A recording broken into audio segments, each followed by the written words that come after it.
Hello, hi all. എല്ലാ ദിവസവും ചെയ്തു വരുന്ന നിഫ്റ്റി ആൻഡ് ബാങ്ക് നിഫ്റ്റി അനാലിസിസിലേക്ക്, പ്രീ മാർക്കറ്റ് അനാലിസിസിലേക്ക് എല്ലാവർക്കും സ്വാഗതം. അപ്പോൾ നമ്മൾ ലാസ്റ്റ് ഡേ പറഞ്ഞു നിഫ്റ്റി ആൻഡ് ബാങ്ക് നിഫ്റ്റിയൊക്കെ നമുക്കൊരു പോസിറ്റീവ് ബയാസിലേക്ക്, അല്ലെങ്കിൽ FAD ഡാറ്റ വെച്ചിട്ട് നമ്മൾ പറഞ്ഞായിരുന്നു ഒരു പോസിറ്റീവ് ബയാസ് വരുന്നുണ്ട്. പക്ഷെ അത് നമുക്ക് എക്സാക്ട്ലി നമുക്ക് ഫ്രൈഡേ കാണാൻ പറ്റും. ഫ്രൈഡേ നമുക്ക് നല്ല രീതിയിൽ മാർക്കറ്റ് മേളിലേക്ക് പോയി.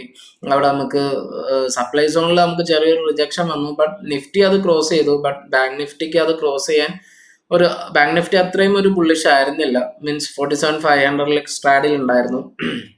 അപ്പോൾ ആ ഒരു സ്ട്രാഡിലിന്റെ ഒരു ഇത് കൊണ്ടിട്ട് നമുക്ക് സപ്ലൈ സോണിൽ ഒരു ചെറിയ രീതിയിൽ റിജക്ഷൻ വന്നു. ബട്ട് നിഫ്റ്റി അത് ബ്രേക്ക് ചെയ്തിട്ട് അവിടുന്ന് ഒരു റാലി കിട്ടാത്തതിന്റെ ഒരു പ്രശ്നം നിഫ്റ്റിനെ ഒന്ന് ഡ്രാഗ് ചെയ്തു ബാക്കിലേക്ക്. സോ അപ്പൊ അതായിരുന്നു നമുക്ക് ലാസ്റ്റത്തെ ഒരു 22K നമുക്ക് ലാസ്റ്റ് ഫ്രൈഡേ നമുക്ക് ബ്രേക്ക് ചെയ്യാൻ സാധിച്ചില്ല.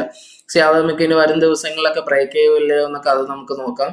അതോടൊപ്പം നമുക്ക് നിങ്ങൾ എല്ലാവരും ചാനൽ കാണുകയാണെങ്കിൽ നമ്മൾ ആ ഇമ്പോർട്ടൻ്റ് ആയിട്ട് എപ്പോഴും നിഫ്റ്റിയുടെ ലെവൽസ് കാര്യങ്ങൾ നമ്മൾ പറയാറുണ്ട്. ഇമ്പോർട്ടൻറ്റ് ലെവൽസ് നമുക്ക് എങ്ങനെ നമുക്ക് മാർക്കറ്റിനെ കാണാം, പോസിറ്റീവായിട്ട് കാണുമോ അല്ലെങ്കിൽ ന്യൂട്രലായിട്ട് കാണണോ, അവിടെ നമുക്കൊരു ബുള്ളിഷ് സെന്റിമെന്റ് ഉണ്ടോ, ഏത് സെന്റിമെന്റ്. അപ്പൊ ഈ കാര്യങ്ങളൊക്കെ മാർക്കറ്റിൽ നമുക്ക് അറിയാൻ പറ്റുന്നുണ്ട്. അപ്പൊ നിങ്ങൾ മാക്സിമം വീഡിയോസ് ഒക്കെ ഒന്ന് ഷെയർ ചെയ്യുക. നിങ്ങൾക്ക് ഫ്രണ്ട്സ് കാര്യങ്ങളുണ്ടെങ്കിൽ വെറുതെ പോയി ആരെങ്കിലും പുട്ടോ കോളോ വെറുതെ ഹോൾഡ് ചെയ്തു, അങ്ങനെ കുറെ പേരുണ്ട് അതിൽ. അപ്പോൾ മാക്സിമം അങ്ങനത്തെ രീതിയിൽ അനാവശ്യമായിട്ട് പൈസ കളയാണ്ടിരിക്കാനുള്ള നിങ്ങളുടെ ഫ്രണ്ട്സ് കാര്യങ്ങളൊക്കെ ഉണ്ടെങ്കിൽ അനാവശ്യമായിട്ട് മാർക്കറ്റിന്റെ സെന്റിമെന്റ് ഇതാണെന്ന് അറിഞ്ഞാൽ തന്നെ കുറെ നമുക്ക് മീൻസ് അനാവശ്യം ഇപ്പൊ വെറുതെ പുട്ട് മേടിച്ച് മാർക്കറ്റ് കുറച്ചൊന്ന് കയറുമ്പോൾ തന്നെ കുറെ പോയി PE മേടിച്ച് ഇടാം. എന്നിട്ട് നാളെ ഇറങ്ങോ എന്ന് ചോദിക്കുന്നതിലൊക്കെ ഒരുപാട് ബെറ്റർ അല്ല. നമുക്ക് മാർക്കറ്റിന്റെ ഹോൾ സെന്റിമെന്റ് അറിയാം. അതോടൊപ്പം നമുക്ക് ഇമ്പോർട്ടന്റ് ലെവൽസ് അറിയാം, സോൺസ് അറിയാം. അപ്പൊ അതൊക്കെ അറിയാമെന്നുള്ളത് തന്നെ നമുക്ക് മാർക്കറ്റിൽ മീൻസ് നമുക്ക് മാർക്കറ്റിനെ മുന്നോട്ട് പോകുമ്പോൾ പയ്യെ നമ്മൾ ഓരോ സ്റ്റെപ്പായിട്ട് നമ്മൾ ഒരു മാർക്കറ്റിനെ ക്ലീൻ ആയിട്ട് കണ്ടാലും ഈസി ആയിട്ട് നമുക്ക് പ്രോഫിറ്റ് നേടാൻ കഴിയും. മീൻസ് ഇനി ഒരുപാട് നഷ്ടപ്പെടാണ്ടിരിക്കാനുള്ള ഒരു വഴിയെങ്കിലും ആവും. അപ്പൊ എല്ലാവരും മാക്സിമം നിങ്ങളെ ഫ്രണ്ട്സൊക്കെ ആയിട്ട് ഒന്ന് ഷെയർ ചെയ്യുക. അതോടൊപ്പം ചാനൽ ഒന്ന് സബ്സ്ക്രൈബ് ചെയ്തും കൂടി ഒന്ന് പ്രോത്സാഹിപ്പിക്കുക. മീൻസ് ഒരു സപ്പോർട്ടും കൂടി ചെയ്യാം. അപ്പൊ നമുക്ക് എല്ലാ ദിവസവും നമ്മൾ ഇൻട്രാഡേ അനാലിസിസ് ഓൾറെഡി നമ്മൾ നമ്മുടെ ടെലിഗ്രാം ചാനലിലൊക്കെ കൊടുക്കുന്നതാണ്. അപ്പൊ നമ്മൾ അധികം ഇനി ഒരുപാട് അതിൽ പറയുന്നില്ല. എന്നാലും നമുക്ക് ജസ്റ്റ് ടെലിഗ്രാം ചാനലിലെ ഇൻട്രാഡേ അനാലിസിസിലൊക്കെ എന്തൊക്കെയാണ് കൊടുത്തേക്കണേന്ന് ഒന്ന് കാണാം. ഇതായിരുന്നു മാർക്കറ്റിന്റെ ഓപ്പൺ ലെവൽ, പോസിറ്റീവ് ഓപ്പൺ ആയിരുന്നു. അവിടുന്ന് സപ്ലൈ സോണിലേക്ക് പോയി. അവിടെ സപ്ലൈ സോണും ഡിമാൻഡ് സോണും നമ്മൾ രാവിലെ തന്നെ പറഞ്ഞു. ഡിമാൻഡ് സോണിൽ വന്നു, അവിടെ നിന്ന് ഒരു കംബാക്ക് ഉണ്ടായി. നിഫ്റ്റി ആയിരുന്നു. ബാങ്ക് നിഫ്റ്റിയും അതുപോലെ തന്നെ ഒരു ഡിമാൻഡ് സോണിലേക്ക് വന്നു. ബാങ്ക് നിഫ്റ്റി BN ആയിരുന്നു. ബാങ്ക് നിഫ്റ്റിയും ഒരു ഡിമാൻഡ് സോണിന്റെ ആ 47,500 ആ സ്റ്റാഡിൽ തന്നെയായിരുന്നു. സപ്ലൈ സോണിൽ വന്നിട്ട് ചെറിയ രീതിയിലുള്ള റിജക്ഷൻ അവിടെ തന്നിരുന്നു. നമ്മൾ DBLന്റെ ഒരു ഷെയർ ലാസ്റ്റ് ഫ്രൈഡേ കൊടുത്തു. അത് ഓൾമോസ്റ്റ് 5% അപ്പായി. നമുക്ക് ഷെയർസിന്റെ വീഡിയോ ഉടനെ വരുന്നുണ്ട്. നമ്മൾ കൊടുത്ത ഷെയർസിന്റെ ഒക്കെ ഒരു ഡീറ്റെയിൽസ് ആയിട്ട് നല്ല ഷെയർസ് ഉണ്ടെങ്കിൽ നമുക്ക് അതിൽ നാളെ നമുക്ക് ഡിസ്കസ് ചെയ്യാം. നെക്സ്റ്റ് വീഡിയോയിൽ നമുക്ക് അതിനെ ഡിസ്കസ് ചെയ്യാം. ഓക്കെ, അപ്പൊ അതായിരുന്നു നിഫ്റ്റി ആൻഡ് ബാങ്ക് നിഫ്റ്റിയുടെ ഹോൾ ഇൻട്രാഡേ അനാലിസിസ്. അതായിരുന്നു. ഇനി നമ്മൾ അതിലിനി ഒരുപാട് നിൽക്കുന്നില്ല. എനിവേ നമുക്ക് 5 മിനിറ്റ്സ് ക്യാൻഡലിലെ നിഫ്റ്റിയുടെ ഒന്ന് നോക്കാം. നിഫ്റ്റി നമ്മൾ സോൺ മീൻസ് ഈ ഒരു ലെവലിലൊക്കെ ആയിരുന്നു സോൺ ഉണ്ടായിരുന്നത്. ഓൾറെഡി നമ്മൾ സോണിലൊക്കെ അത് കൊടുത്തത് കൊണ്ട് തന്നെ നമ്മൾ ഇപ്പോൾ തൽക്കാലം ഡിലീറ്റ് ചെയ്തു. നമുക്ക് നാളത്തേക്കുള്ള ലെവൽസ് കാര്യങ്ങൾ മൺഡേയിലുള്ള ലെവൽസ് കാര്യങ്ങളൊക്കെ നമുക്കൊന്ന് ചെക്ക് ചെയ്തിട്ട് വരാം. ഓക്കെ, ഇപ്പോൾ ഓപ്പൺ ഇൻട്രസ്റ്റ് വെച്ചാൽ അപ്പോൾ നിഫ്റ്റിയുടെ ഹിസ്റ്റോറിക്കൽ അനാലിസിസ് വെച്ച് നോക്കുമ്പോൾ 21,900 ഒരു സ്ട്രാഡിൽ ഫോർമേഷൻ ഉണ്ട്. Then maximum resistance means call ബിൽഡിങ്ങും കുറവാണ്, വളരെ കുറവാണ്. മാക്സിമം പുട്ട് തന്നെയാണ് ബിൽഡ് ചെയ്തിരിക്കുന്നത്. അപ്പോൾ ഇപ്പോൾ തൽക്കാലം നമുക്ക് ഒരു കോൾ ബിൽഡിംഗ് ആയിട്ട് നിൽക്കുന്നത് 22K ആണ്. ദെൻ നമുക്കൊരു സ്ട്രാഡിലായിട്ട് 21,900 ഉണ്ട്. അവിടെ കുറച്ച് കോളാണ് ബിൽഡ് ചെയ്തേക്കുന്നത്. 21,800 പുട്ട് ബിൽഡ് ചെയ്തിട്ടുണ്ട്, കോളും ഉണ്ട്. സെയിം എമൗണ്ട് ഓഫ് കോള് നമുക്ക് 21,700 കാണാം. മാക്സിമം സപ്പോർട്ട് എന്ന് പറയുന്നത് 21,700 ആണ്. അപ്പോൾ മാക്സിമം സപ്പോർട്ട് 21,700 നമ്മൾ ഗ്രീൻ ആക്കിയിട്ടുണ്ട്. 21,800 ഒരു സ്റ്റാഡിൽ ഫോർമേഷൻ ഉണ്ട്. അതോടൊപ്പം തന്നെ 21,900 നമുക്ക് 21,900 ആണ് നമ്മുടെ മെയിൻ സ്റ്റാഡിലായിട്ട് നിൽക്കുന്നത്. 21,900 സ്റ്റാർട്ടിലാണ്. ഇവിടെ നമുക്ക് കുറച്ചും കൂടി സപ്പോർട്ട് കയറി നിൽക്കുന്നുണ്ട്. മീൻസ് അത് നമുക്ക് ലൈറ്റ് ആയിട്ട് കൊടുക്കാം. സപ്പോർട്ടും നമുക്ക് അവിടെ കോൾ ബിൽഡിംഗ് മീൻസ് ഏറ്റവും കൂടുതൽ പുട്ടായിരുന്നെങ്കിലും അവിടെ കോൾ ബിൽഡിംഗ് ഉള്ളത് കൊണ്ട് നമ്മൾ ഈ ഒരു സോൺ ശരിക്കും നോക്കുക. അവിടെ നമുക്ക് ഇനി മൺഡേ ഓപ്പൺ ആകുമ്പോൾ ഏത് ലെവലാണ് കൂടുതൽ വന്നേക്കുന്നത് നോക്കുക. കറന്റ്ലി നമുക്ക് റെസിസ്റ്റൻസ് ആയിട്ടുള്ളത് 22K ആണ്. 22Kയിലും നമുക്ക് പുട്ട് ബിൽഡിംഗ് ആയിട്ട് കാണാൻ കഴിയുന്നുണ്ട്. അപ്പോൾ അതാണ് നമുക്ക് ഒരു സോൺ മീൻസ് ലെവൽസ് വെച്ചിട്ട് OA വെച്ചിട്ട് നമുക്ക് ഇതാണ് നമുക്ക് കാണാൻ കഴിയുന്നത്. ദെൻ ഇനി നമുക്ക് ബാങ്ക് നിഫ്റ്റിയുടെ OA നോക്കാം. ഓക്കെ, ബാങ്ക് നിഫ്റ്റി നോക്കിയാൽ നമുക്ക് മാക്സിമം റെസിസ്റ്റൻസ് 48Kയിലും മാക്സിമം സപ്പോർട്ട് 47,500 47,500 മാക്സിമം സപ്പോർട്ട് വരുന്നുണ്ട്. 48Kയിൽ മാക്സിമം റെസിസ്റ്റൻസ് വരുന്നുണ്ട്. ആ ഒരു സോൺ ആയിരിക്കും പിന്നെ ബാങ്ക് നിഫ്റ്റി ഹോൾഡ് ചെയ്യാൻ ചാൻസ്. ഇതോടൊപ്പം തന്നെ നമുക്ക് ഇൻട്രാഡേ ലെവൽസും കൂടി നോക്കണം. അത് കഴിഞ്ഞിട്ട് ഓൾ സെന്റിമെന്റ് നോക്കണം. സെന്റിമെന്റ് നോക്കിയതിന് ശേഷം മാത്രം ഇപ്പോൾ നമുക്ക് നല്ലൊരു ലെവൽസ് കിട്ടിയാൽ ട്രേഡ്സിൽ ഫോളോ ചെയ്യാം. അപ്പോൾ നമുക്ക് ഇവിടെ ബാങ്ക് നിഫ്റ്റിയുടെ എന്ന് വെച്ചാൽ നമുക്ക് ഈ ഒരു റേഞ്ച് നമുക്കൊരു കൺസോൾട്ടേഷൻ റേഞ്ച് ആണ്. മീൻസ് അവിടെ വന്നു പിന്നെ ഒരു സൈഡ് വൈസ് മൂവ്മെന്റ് ആണ് 47,800 എന്ന ലെവൽ. ബട്ട് ഇവിടെ നമ്മൾ നോക്കേണ്ടത് 47,800 കോൾ ആൻഡ് പുട്ട് നമുക്ക് ഏകദേശം ആ ഒരു മിഡ് റേഞ്ചിൽ നമുക്ക് എല്ലാം ഈക്വൽ ആയിട്ടാണ് നിൽക്കുന്നത്. സോ ഇതിന്റെ ഒരു ബ്രേക്ക് ഔട്ട് ആയിരിക്കും നമുക്ക് മാക്സിമം ഒരു 500+ റാലി നമുക്ക് തരുന്നത്. അതല്ല നമുക്ക് ഇവിടെ കോൾ അൺവൈൻഡിങ് ആണ് നടക്കുന്നത്, മീൻസ് പുട്ടാണ് ബിൽഡ് ചെയ്ത് വന്നിട്ടുണ്ടെങ്കിൽ ഇവിടെ നിന്ന് തന്നെ നമുക്ക് മൺഡേയിൽ തന്നെ നമുക്ക് നല്ല രീതിയിലുള്ള റാലി വരാനും ചാൻസ് ഉണ്ട്. നമുക്ക് PCR 1.08 പോസിറ്റീവ് സൈൻ ആയിട്ടാണ് നിൽക്കുന്നത്. ഓക്കെ, അപ്പോൾ അതാണ് നിഫ്റ്റി ആൻഡ് ബാങ്ക് നിഫ്റ്റിയുടെ ഹോൾ അനാലിസിസ് നമുക്ക് പറയാനുള്ളത്. മീൻസ് OA വെച്ചിട്ട് അതിന്റെ ലെവൽസ് നമുക്ക് പറയാനുള്ളത് സപ്പോർട്ട് ആൻഡ് റെസിസ്റ്റൻസ്. ഇനി നമുക്ക് മാർക്കറ്റിന്റെ സെന്റിമെന്റ് എങ്ങനെയാണെന്ന് അറിയാം. നമുക്ക് FIDA ഡാറ്റ വെച്ചിട്ട് സെന്റിമെന്റ് എങ്ങനെയാണെന്ന് അറിയാം. നമുക്ക് ലാസ്റ്റ് തേഴ്സ്ഡേ ആൻഡ് ഫ്രൈഡേ വെച്ച് നോക്കാം. തേഴ്സ്ഡേയിൽ വെച്ച് നോക്കുമ്പോൾ FIs mild bullish and mild bearish ആയിരുന്നു ഇൻഡെക്സ്. ഫ്യൂച്ചേഴ്സിൽ മൈൽഡ് ബുള്ളിഷും ഇൻഡെക്സ് ഓപ്ഷൻസിൽ മൈൽഡ് ബിയറിഷും ആണ്. അത് നമ്മൾ ഫ്രൈഡേ ആകുമ്പോഴത്തേക്കും നേരെ തിരിച്ചിട്ടുണ്ട്. മീൻസ് ഫ്യൂച്ചേഴ്സിലും മൈൽഡ് ബിയറിഷ് ആൻഡ് ഓപ്ഷൻസിലും മൈൽഡ് ബുള്ളിഷും ആയിട്ടുണ്ട്. മീൻസ് കൺസോൾട്ടേഷൻ ആണെന്ന് നമുക്ക് വേണമെങ്കിൽ പറയാം. ആൻഡ് പ്രോ ആണെങ്കിൽ രണ്ട് സൈഡും ബുള്ളിഷ് ആയിട്ടുണ്ട്. ഇൻഡെക്സ് ഫ്യൂച്ചേഴ്സ് ആൻഡ് ഇൻഡെക്സ് ഓപ്ഷൻസിൽ കുറച്ച് നല്ല ഹെവി ബുള്ളിഷ് ആയിട്ടാണ്, സ്ട്രോങ് ബുള്ളിഷ് ആയിട്ടാണ് പ്രോ കാണുന്നത്.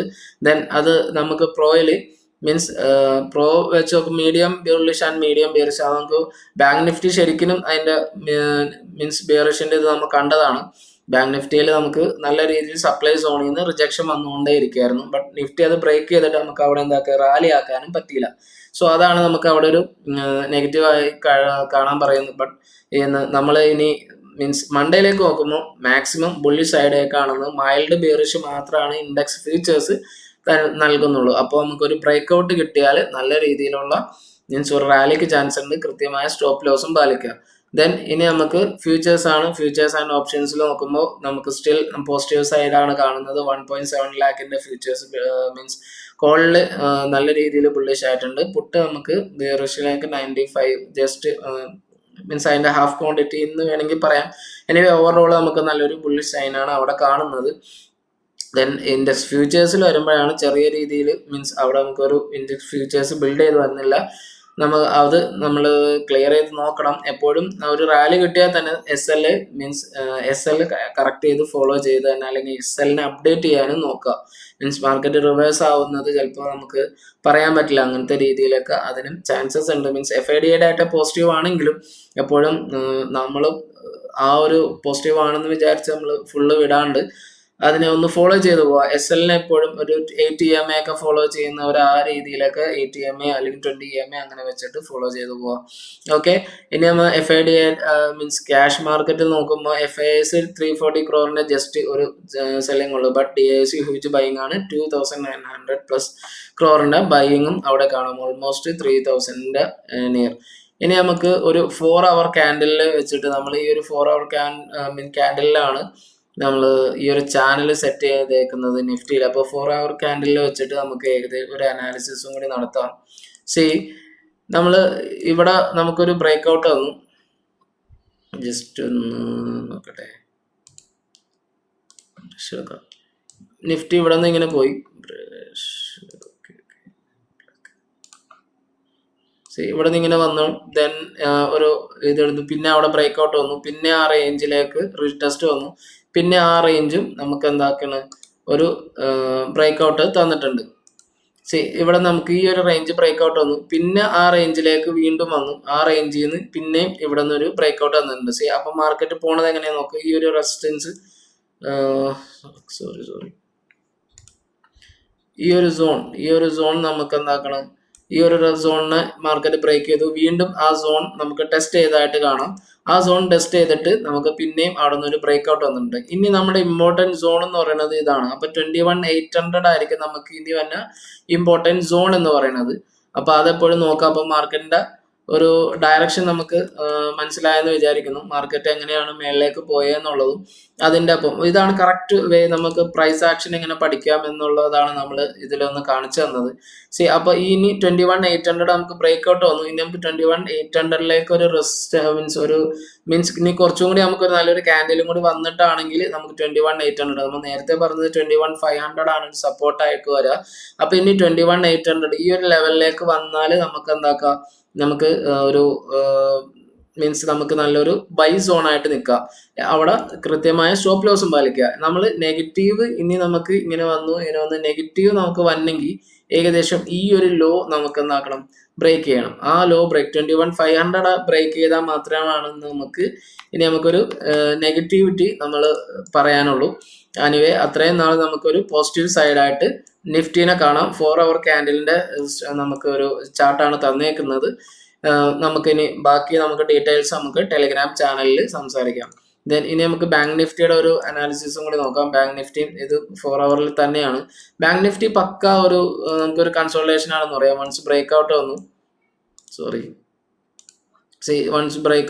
ബ്രേക്ക് ഔട്ട് ചെയ്യുന്ന ഒരു കൺസോൾട്ടേഷൻ, ഒരു കൺസോൾട്ടേഷൻ നമുക്ക് ഇവിടെ ഒരു ക്ലിയർ ഒരു ഹൈ ലോ എന്ന് പറയാൻ പറ്റില്ല. മീൻസ് അടുത്തൊരു ഇവിടെ ഒരു കറക്റ്റ് ഒരു കൺസോൾട്ടേഷൻ ആണ്. നമുക്ക് നല്ല ക്യാൻഡിൽ ഫോർമേഷൻ എന്നൊക്കെ ലെസ് ആയിട്ടൊക്കെ കാണാൻ പറ്റുന്നത്. ഒരു കംപ്ലീറ്റ്ലി 47,000 പ്ലസ് 48,000 ഒരു 48,500 ഒക്കെ മാക്സിമം പോയിട്ടുണ്ട്. ബട്ട് എന്നാലും 48,000 ഒരു കംപ്ലീറ്റ് കൺസോൾട്ടേഷൻ ആയിട്ട് തന്നെയാണ് ബാങ്ക് നിഫ്റ്റി പോകുന്നത്. അപ്പൊ നമുക്ക് ബാങ്ക് നിഫ്റ്റിയുടെ ഒരു ക്ലിയർ ബ്രേക്ക് ഔട്ട് നൽകണമെങ്കിൽ നമുക്ക് ഈ ഒരു സോണിൽ നമുക്ക് നല്ലൊരു റെസിസ്റ്റൻസ് ഫോം ചെയ്തു, അവിടെ നമുക്കൊരു സപ്പോർട്ട് വീണ്ടും റീടെസ്റ്റ് വന്നാൽ മാത്രമേ നമുക്ക് ബാങ്ക് നിഫ്റ്റി നമുക്കൊരു അപ്സൈഡ് മൂവ്മെന്റ് ആയിട്ട് പറയാൻ കഴിയുള്ളൂ. അപ്പൊ നമുക്ക് ആ ഒരു മൂവ്മെന്റ് നമുക്ക് എങ്ങനെയാ ഒന്ന് വാച്ച് ചെയ്യാം. അതോടൊപ്പം തന്നെ നമുക്ക് സോണും റെസിസ്റ്റൻസ് ഏരിയയൊക്കെ നമ്മൾ ഓൾറെഡി ഡിസ്കസ് ചെയ്തിട്ടുണ്ട്. അപ്പോൾ ആ ഒരു ലെവലിൽ നമുക്ക് എങ്ങനെയാണ് നമുക്ക് ഫോർമേഷൻ വരുന്നത് എന്നുള്ളത് നമുക്ക് നമ്മുടെ ചാനലിലൂടെ നമുക്ക് സംസാരിക്കാം. മീൻസ് വരും ദിവസങ്ങളിൽ നമുക്ക് എങ്ങനെയുണ്ടെന്ന് നോക്കാം. അതിനുശേഷം നമുക്ക് നല്ലൊരു ട്രേഡ് കാര്യങ്ങളൊക്കെ സെറ്റപ്പ് ചെയ്യാം. ബാങ്ക് നിഫ്റ്റി ഓൾറെഡി നമ്മൾ പറഞ്ഞു, നിഫ്റ്റി ആ ഒരു റെസിസ്റ്റൻസ് 21,800 എന്നുള്ള റെസിസ്റ്റൻസ് ബ്രേക്ക് ചെയ്തിട്ടുണ്ട്. അപ്പൊ ഇനി നമുക്ക് താഴെ ചെറുതായിട്ടൊരു സപ്പോർട്ട് വന്നാലും അത് നോക്കുക. FIDA ഡാറ്റ നമുക്ക് പോസിറ്റീവാണ്. ഓക്കെ, അപ്പോൾ അങ്ങനത്തെ കാര്യങ്ങളൊക്കെ നമ്മൾ ഓൾറെഡി ഡിസ്കസ് ചെയ്തിട്ടുണ്ട്. അപ്പോൾ മാർക്കറ്റിന്റെ അനാലിസിസ് പ്ലസ് നമ്മൾ മാർക്കറ്റ് എങ്ങനെയാണ് ഒരു 4 hour തന്നെ നമ്മൾ എങ്ങനെയാണ് മൂവ് ചെയ്തേക്കുന്നത്, അനാലിസിസ് എല്ലാം നമ്മൾ പറഞ്ഞു. അപ്പോൾ മാർക്കറ്റിന്റെ സപ്പോർട്ട്, മാർക്കറ്റ് റെസിസ്റ്റൻസ് എങ്ങനെയുണ്ട്, അതോടൊപ്പം മാർക്കറ്റിന്റെ സെന്റിമെന്റ്സ് എങ്ങനെയുണ്ട്, ഈ കാര്യങ്ങളെല്ലാം അറിഞ്ഞാൽ പ്ലസ് നമ്മൾ പ്രൈസ് ആക്ഷൻ അടക്കം നമ്മൾ എല്ലാ ദിവസവും നമ്മൾ ചെക്ക് ചെയ്യുന്നുണ്ട്. അപ്പോൾ അതെല്ലാം അറിഞ്ഞ് മാർക്കറ്റിനെ കൃത്യമായിട്ട് ഫോളോ ചെയ്യാൻ നോക്കുക. അനാവശ്യമായിട്ടുള്ള ട്രേഡ്സ് ഒക്കെ ഒഴിവാക്കുക. അപ്പോൾ നമുക്ക് മനസ്സിലാകും എങ്ങനെയാണ് വെറുതെ കോള് മേടിക്കുക, വെറുതെ പുട്ട് മേടിക്കുക, അതിലൊക്കെ ഏറ്റവും നല്ലതായിരിക്കും മാർക്കറ്റിന്റെ സെന്റിമെന്റ് അറിഞ്ഞിട്ട് നമ്മൾ മാർക്കറ്റിനെ ഫോളോ ചെയ്യാന്നുള്ളത്. അപ്പോൾ മാക്സിമം എല്ലാവരും ഇത് നിങ്ങളുടെ ഫ്രണ്ട്സൊക്കെ ആയിട്ട് ഒന്ന് ഷെയർ ചെയ്യുക. ജസ്റ്റ് ഒരു 50 minutes ഒക്കെയാണ് നമ്മൾ മാക്സിമം ഒരു ദിവസം നമ്മൾ എടുക്കുന്നുള്ളൂ. 50 minutes കൊണ്ട് നിങ്ങൾക്ക് നിങ്ങളുടെ ക്യാഷ് സേവ് ചെയ്യാൻ പറ്റുമെങ്കിൽ മീൻസ് അത് ഒരു എത്രയോ നല്ല കാര്യമാണ്. അപ്പോൾ നിങ്ങൾ മാക്സിമം നിങ്ങൾ ഇതെല്ലാം ഈ ചാനലും കൂടി ഒന്ന് സപ്പോർട്ട് ചെയ്യാൻ നോക്കുക. എനിവേ നമ്മൾ അപ്പോൾ ഇന്ന് വൈൻഡപ്പ് ചെയ്യാണ്. നമുക്കിനി മൺഡേ കാണാം. Thanks for watching this video.